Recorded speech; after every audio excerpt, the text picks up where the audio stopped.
दोस्तों नमस्कार। Tricky math classes में आपका हार्दिक स्वागत है।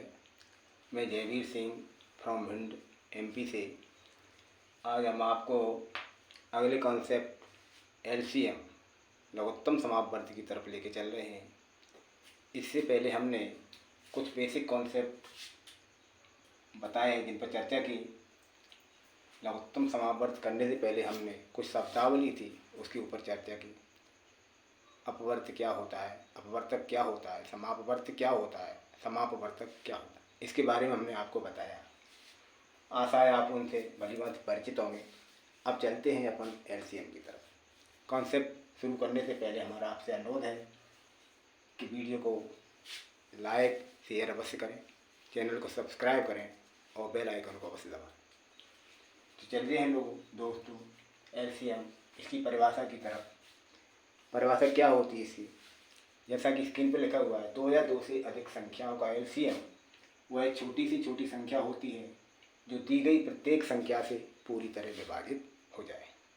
अर्थात जो हमें संख्या दी गई हैं, संख्याएं जो दी गई हैं, दो हों या दो से अधिक हों एलसीएम वाली संख्याएं, और उनका एलसीएम निकालें, जो संख्या हमें मिले उस संख्या में उन संख्याओं का भाग दिया जाए तो वो भाग पूरा पूरा चला जाना चाहिए। देखिए दोस्तों, एलसीएम ज्ञात करने की तीन विधियां होती हैं। पहली विधि है गुणनखंड विधि, दूसरी विधि है भाग विधि और तीसरी विधि है समापवर्ती विधि। तो हम तीनों विधियों से आपको सवाल बताएंगे। आपको जौन सी विधि उचित लगे उस विधि से आप सवालों को हल कर सकते हैं। चलिए एक सवाल लेते हैं।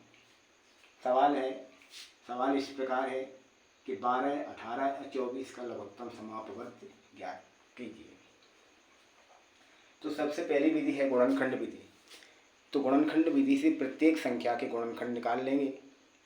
उसके बाद उसमें देखेंगे तीनों की संख्याओं का लघुत्तम समापवर्त क्या होता है जो कि तीनों में मिलना चाहिए।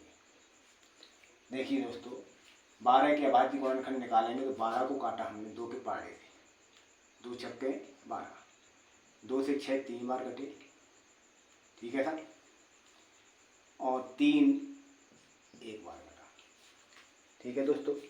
इसी प्रकार से 18 को काटा हमने 2 से 9 बार कटे, फिर 3 से 9 3 बार कटेंगे और 3 से 3 एक बार कटेंगे, ठीक है ना। आइए अब दोस्तों 24 को काटते 2 से 12 बार, 2 से 12 6 बार, 2 से 6 3 बार और 3 से 3 एक बार। अब यहाँ 12 के अभाज्य गुणनखंड 12 के सामने लिख लेते हैं, 18 के सामने 18 वाले और 24 के सामने 24 वाले। 12 के आए 2 गुणा 2 गुणा 3 गुणा 1, 2 गुणा 2 गुणा 3 गुणा 1। 18 के अभाज्य गुणनखंड है 2 गुणा 3 गुणा 3 गुणा 1। 24 के हैं 2 गुणा 2 गुणा 2 गुणा 3 गुणा 1। अब तीनों संख्याओं के अभाज्य गुणनखंड को देखते हैं। तीनों संख्याओं में अधिकतम बार संख्याएं कितनी हैं उन संख्याओं को हम गुणा करके लिख लेंगे। देखिए 12 के अभाज्य गुणनखंड में 2 बार आया है। पहले 2 वाली संख्या देखते हैं। 18 के अभाज्य गुणनखंड में 2 केवल एक बार आया है और 24 के अभाज्य गुणनखंड में 2 कितनी बार आया? 3 बार।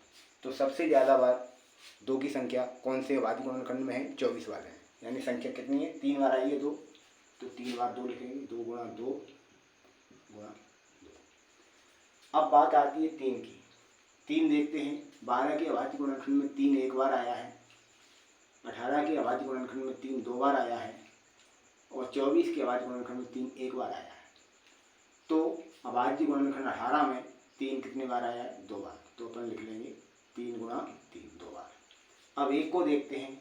1 तीनों में एक बार आया है तो इसको एक बार लिख लेंगे। इन सभी संख्याओं का आपस में कर देंगे गुणा। 2 दूनी 4, 4 दूनी 8, 8 तिया 24, 24 तिया 72, 72। तो अपना आंसर कितना आया? 72। यानी कि 12, 18, 24 का लघुत्तम समापवर्त कितना हुआ?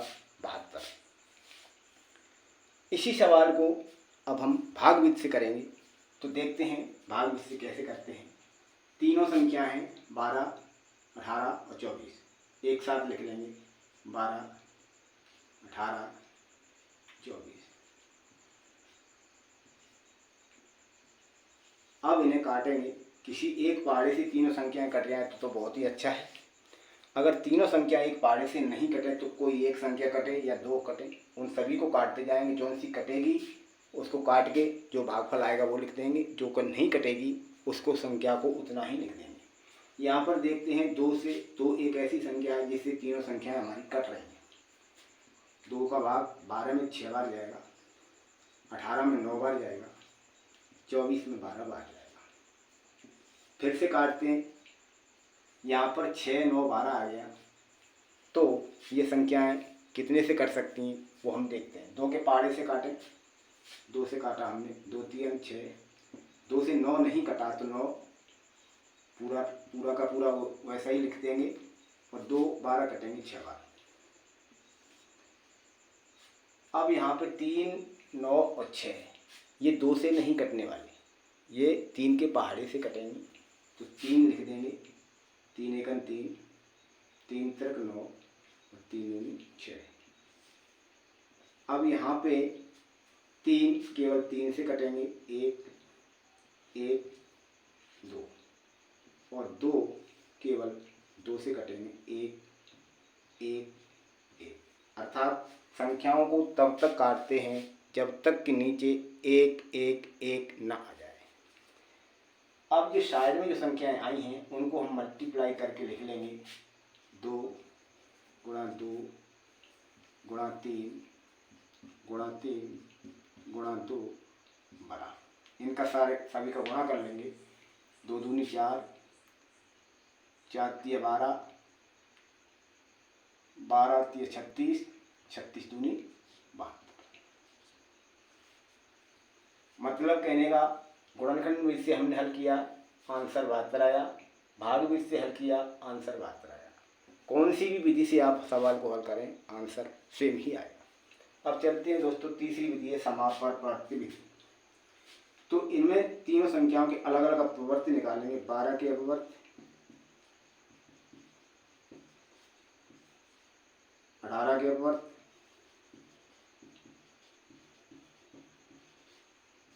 और 24 के अपवर्त।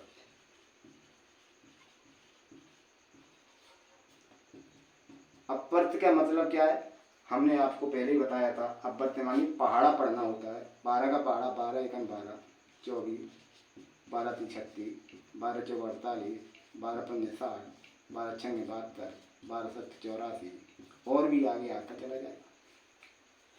18 के पढ़े, 18 एकन 18, 18 दूनी 36, 18 3 54, 18 4 72, 18 5 90, 18 6 108 और भी आगे आता जाएगा। 24 का किया, 24 एकन 24, 24 दूनी 48, 24 तिया 72, 24 तिया 72 और 24 चौके 96 और 24 120 डॉट। अब यहाँ हमें देखना है तीनों में ओवेनेस्ट संख्या कौन सी है, कॉमन। 12, 18, 24 का लघुत्तम समापवर्त।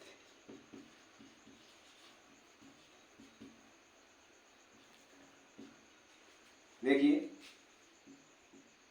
यहाँ पर जो संख्या 72 दिखाई दे रही है, तीनों में मिल रही है।